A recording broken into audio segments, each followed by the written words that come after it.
ኢትዮ ቴሌኮም ዘመን የተባለ የመገበያያ መድረክ በቴሌ ብር አፕሊኬሽን ላይ አቅርበዋል።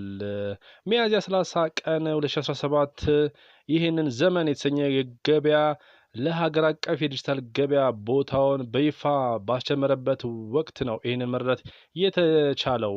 በዚሁ አጋጣሚ ኢትዮ ቴሌኮም ለንግድ ድርጅቶችና ሎጂስቲክ አገልግሎት ሰጪዎች ጥሪ አቅርበዋል።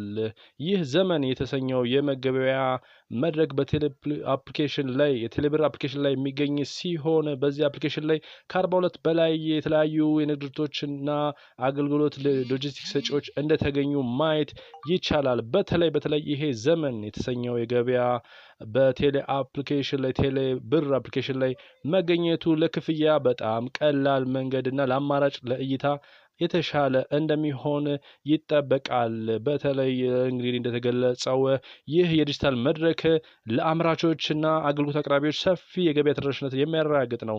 የስራ ማስኬጃ ማለት የተለያየ ማስታወቂያ የሱቅ ኪራይ ወጪዎችን የሚቀንስ እንዲሁም ደግሞ ከደንበኞች ጋር ቀጥተኛ ግንኙነት ለመገንባት የሚያግዝ ነው። ይሄኛው እንዲሁም በተጨማሪ ቅድም እንዳልኳቸው የዲጂታል ክፍያን በመጠቀም በዛው በቴሌ ብር ቀላል አማራጭ ይፈጥራል ለተለያየ ለአምራቾች እንዲሁም ደግሞ ለሸማቾቹ በበኩሉ ሰፋ ያሉ ምርቶችና አገልግሎት አማራጮችን በደንብ ያቀርባል።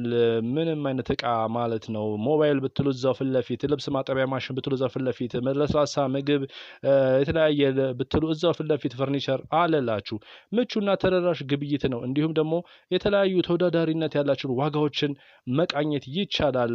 በተጨማሪም ደግሞ ለሎጂስቲክ ኩባንያዎች ደግሞ ሰፊ ገበያ እንዲያገኙ እንዲሁም በአገልግሎት አፈጻጸማቸው ላይ መሻሻል እንዲያመጡ እንደሚያግዛቸው ይጠበቃል። ይህንንም በተመለከተ ነው ዛሬ ይዘንላችሁ የቀረብነው። በቴሌ ብር አፕሊኬሽን ላይ ዘመን የገበያን ይመልከቱ።